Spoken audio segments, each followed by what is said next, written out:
Welcome back to another exciting video of our channel. Today, I'm going to explain the second volume of a film series called The Lord of the Rings. The Lord of the Rings: The Two Towers is the second film in the Lord of the Rings film trilogy directed by Peter Jackson. It's an adaptation of the book The Two Towers, the second part of the three-volume novel The Lord of the Rings by J.R.R. Tolkien. So let's start from the second volume of The Lord of the Rings called The Two Towers. But before we start, don't forget to hit the like button and also subscribe to our channel. The surviving members of the Fellowship have split into three groups. Frodo and Sam face many perils on their continuing quest to save Middle-earth by destroying the One Ring in the fires of Mount Doom. Merry and Pippin escape from the orcs and must convince the Ents to join the battle against evil. Aragorn, Gimli, and Legolas encounter a mysteriously transformed Gandalf and battle Saruman's army at Helm's Deep. The movie begins with Gandalf falling into the mine with a Balrog. As he falls, he catches his sword, which is dropping beside him, and stabs the Balrog, and then he lands in a body of water. This vision is just a dream of Frodo's, however, not reality. Frodo and Sam seem to be going in circles, not making any progress on their way to Mordor. Frodo has a vision of Sauron's Fiery Eye. The ring is beginning to take hold of him. Frodo and Sam smell something swampy, and then stumble upon Gollum, a pale, hunched creature who used to be a hobbit. Gollum calls the hobbits thieves and accuses them of stealing his ring from him. After a brief fight, the hobbits subdue Gollum and place a leash around his neck. Sam doesn't trust him, but Frodo pities him. In exchange for Gollum's leading them to Mordor, they agree to remove the leash from his neck. Meanwhile, Legolas, Gimli, and Aragorn pursue the Uruk-hai which carry Pippin and Merry. In the castle of Rohan, Eowyn and Omer, the niece and nephew of King Theoden, tell the elderly, incapacitated king that Saruman's army has severely injured his son, the prince. He will soon die. Wormtongue, the king's evil advisor, has Eomer banished. The Uruk-hai carrying Pippin and Merry are attacked by horsemen of Rohan, led by the banished Omer, and Pippin and Merry escape in the confusion. Aragorn, Legolas, and Gimli reach the scene of battle shortly afterward. At first, they fear there are no survivors, but then they find footprints leading into the woods, which indicate that the hobbits escaped. In the forest, they come upon a white wizard who turns out to be Gandalf.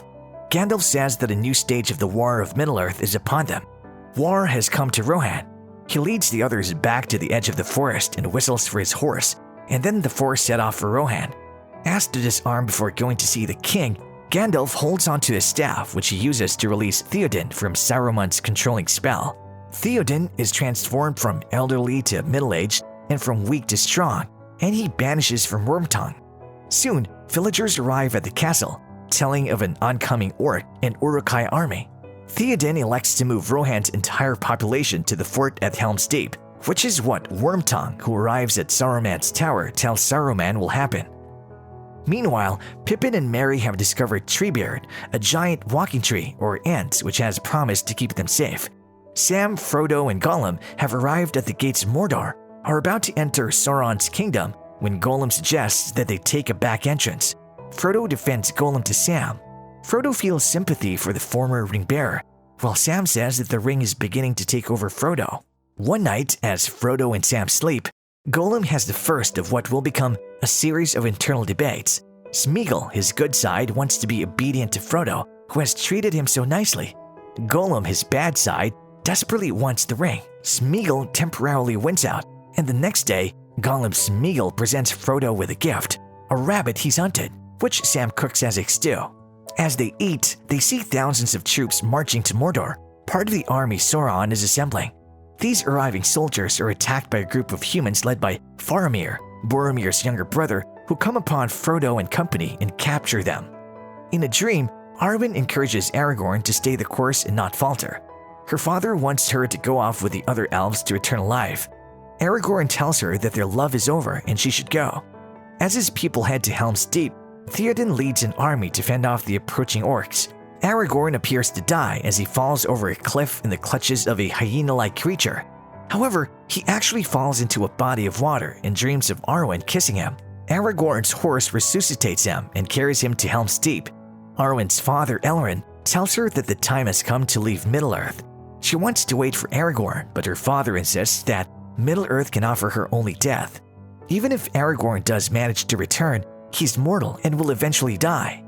However, the Lady of the Woods tells Elrond that Faramir, who has taken Frodo captive, will seize the ring and then all will be lost. Do we elves leave Middle-earth to its fate? She implores Elrond. Do we abandon the fight and let them stand alone? Faramir questions Frodo and Sam. He wants to know of his brother's death. That evening, Faramir captures Gollum, who has been following the troop. Faramir wants to kill the creature, but Frodo insists on sparing him. Later, Frodo tries to help Gollum escape, but Gollum misunderstands and thinks Frodo is complicit in his capture.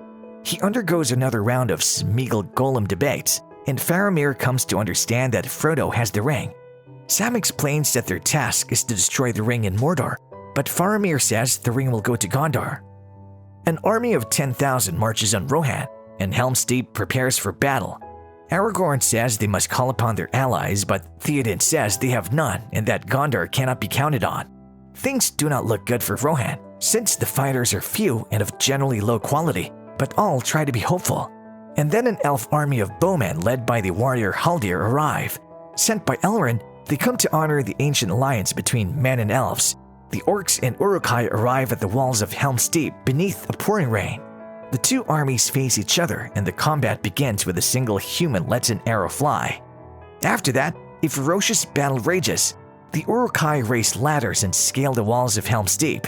The elf-human army fights bravely, but the oncoming Uruk-hai are difficult to withstand. They pierce the castle walls and force the defending army deep within the castle. Haldir is killed in battle. Gimli and Aragorn fight bravely on the drawbridge, buying time for the rest of the defending army to regroup. Meanwhile, the Ents have gathered to debate whether to go to war. They speak incredibly slowly and take a long time to make decisions.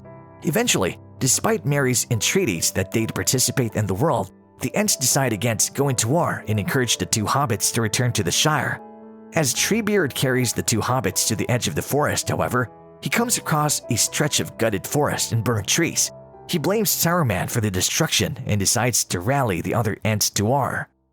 Women and children flee Helm's Deep for the safety of the mountains as Aragorn rallies the remaining soldiers to continue to fight. When all hope seems lost, Gandalf appears in the distance along with the riders of Rohan, led by Elmar, who charge the Uruk-hai. The Ents attack Saruman's tower and destroy its defenses. They open a dam and the rushing water floods the entire plain surrounding the tower. The Battle of Helm's Deep is won, but Aragorn and Gandalf see Mordor in the distance, buzzing with activity. The battle for Middle-earth, they know, has just begun.